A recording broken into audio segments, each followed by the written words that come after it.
but bear arms shall not be infringed. Here we go! From the nation's Second Amendment watchdog, here comes Gun Owners of America Radio with your host, Bill Frady.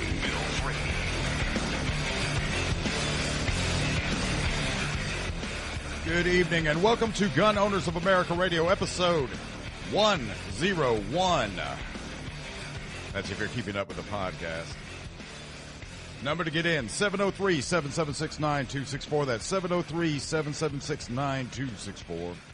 Coming up at 6:30, we're going to be joined by Larry Pratt, Executive Director of Gun Owners of America, and then we're going to be joined by Robert Farrago at 7 o'clock from The Truth About Guns. And he'll be telling the truth about guns. We'll be talking about guns and gun stuff and stuff like that. Next week, Tuesday on the show. That's the wrong stuff I've got up there. Tuesday on the show, I'm going to have Cody Wilson. Cody is the head of Defense Distributed, which is the 3D printing project where they're going to try to print a functioning weapon. And despite what I talked about yesterday, well, he's finding ways around that too. He is finding ways around that too. But the beauty of it is that you will be able to print a gun for free if you have a 3D printer, which those will become ubiquitous, just like everything else about computers. Those will become ubiquitous as time goes on. Now, and they hope to make it possible for anyone worldwide with access to a 3D printer to manufacture one's own life and liberty preservation tools, if you want to call a gun that. Unfortunately, according to Wired.com's Danger Room, the makers of the high-end 3D printer to be used for the project have decided to cancel Defense Distributed's lease of the printer, which, since that happened, Cody's had all kinds of people throwing printers at him. He just ended up with the wrong group in the first place. Stratasys was the one that pulled it. They claim the reason for the lease was revoked is that the Wiki Weapon project could be illegal.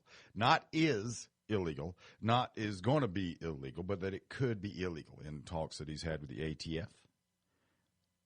They have told him that he's outside of their regulatory regime. One quite plausible theory is that the company acted under pressure from the ATF.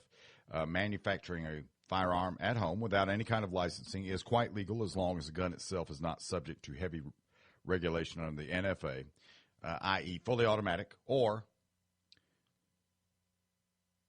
short-barreled rifle or shotgun. Hey, Babs. And as long as the gun is never sold or transferred to another party, you can have that, no problem. The only apparent legal obstacle is the all-plastic construction. That's where it gets a little dicey. Under provisions of the Undetectable Firearms Act, an all-plastic firearm is probably illegal for now. If the law is not renewed, it will sunset in December of next year.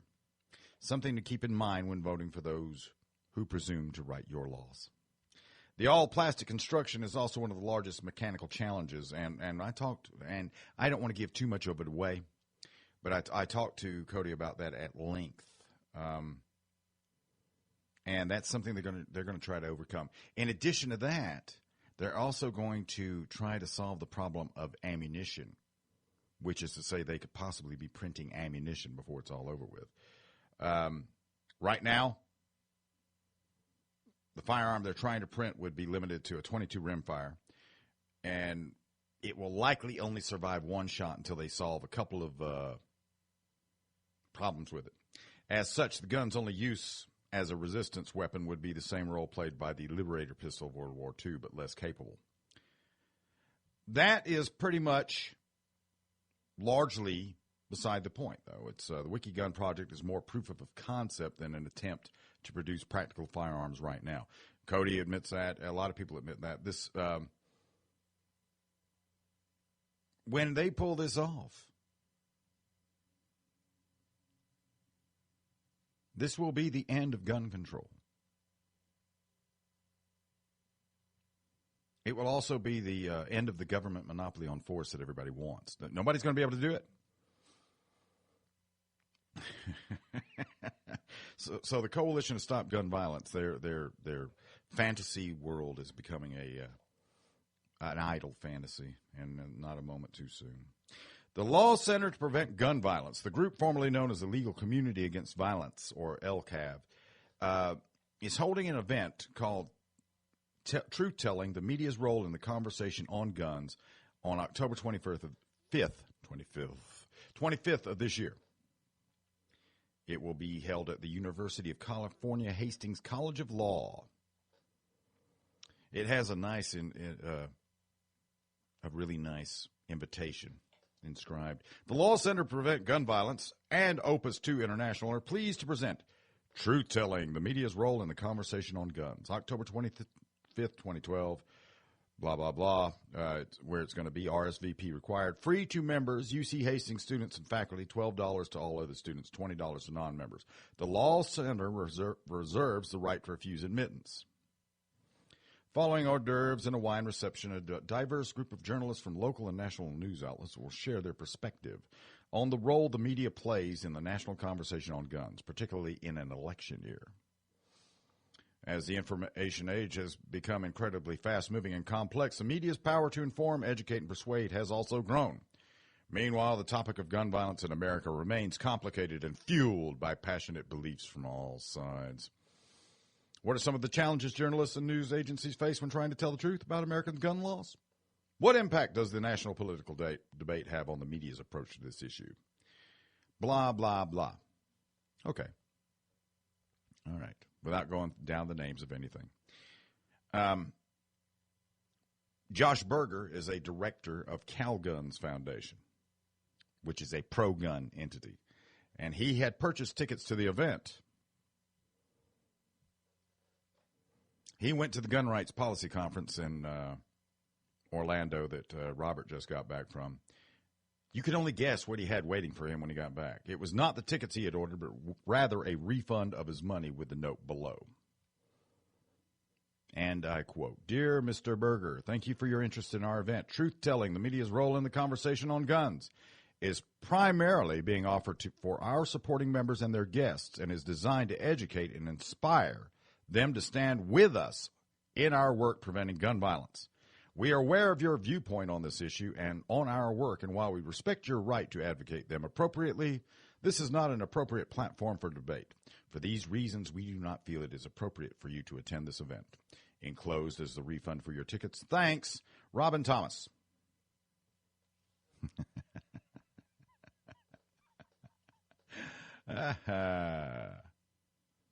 So here we have a media event. None of these people that are going to speak at this are anything more than local media. And because this guy is a pro-gun activist, he can't go because that's not on their agenda. So the news media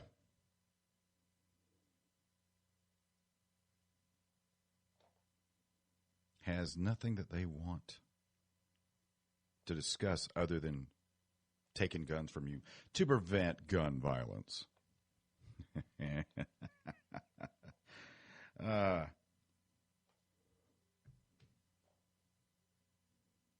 That's funny.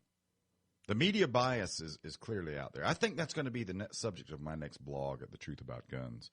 I had to make sure that nobody had written about that extensively, but I think I'm going to. Just cause. Coming up at 6:30, we're going to be joined by Larry Pratt, Executive Director of Gunowners of America, and see what's going on with Gunowners of America besides what I talk about. Followed by Robert Farrago from The Truth About Guns. Next week, Cody Wilson, Wiki Weapons Project. Gary Kleck, the guy who started all of the data crunching back in the 90s, he's going to be joining me as well. You are listening to Gunowners of America Radio. I'll be right back.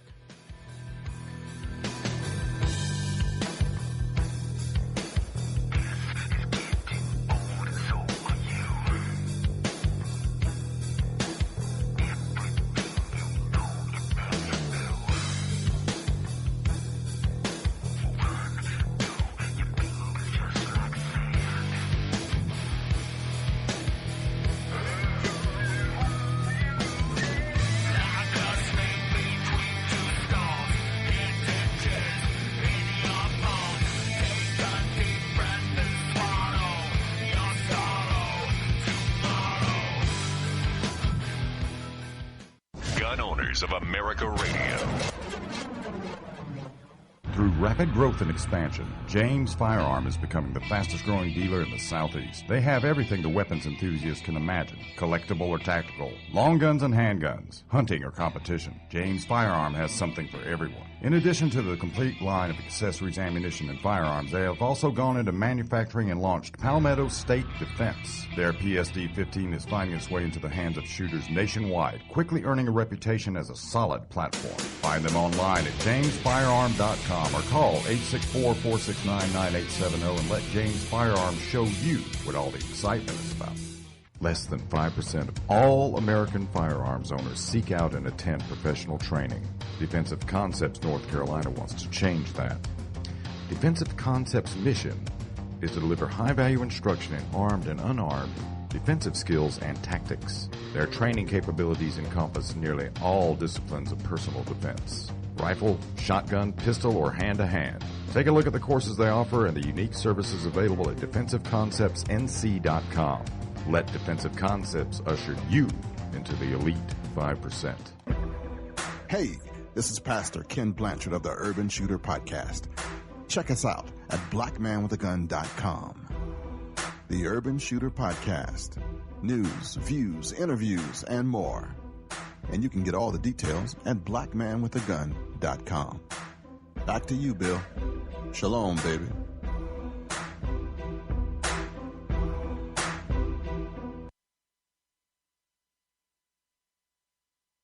Training and practice.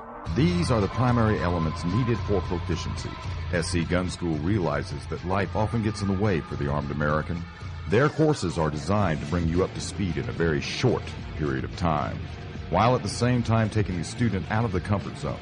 Fire and maneuver, cover and concealment, strong side, weak side. The SC Gun School takes competent shooters and converts them into fully aware operators. Go to scgunschool.com and pick your course. Training and practice, SC Gun School, this is a winning combination. By the people, for the people. High-precision range ammunition brings state-of-the-art assembly with totally American-made components to market, designed for when it counts. HPR caters to self-defense, competitive or combative applications with the most reliable ammunition available, realizing that if you're sending rounds downrange, you expect them to find their intended target. High-precision range. Find a dealer near you at hprammo.com. HPR. Find out why they are poised to be one of the finest commercial production ammunition brands on the market. Legally armed citizens exist in a very confusing time in America. The U.S. Concealed Carry Association is fully aware of this fact. The USCCA aggregates all pertinent information that concerns armed Americans daily, nationwide. Reviews and recommendations. Reciprocity rules and regulations. The USCCA is there for you to answer any and all questions. The USCCA also offers the Defense Shield family of policies to members in the event you are in need of legal assistance after an unfortunate encounter, if you have to defend yourself. Join them today at usconcealedcarry.net. The U.S. Concealed Carry Association. They are the ally of the armed American.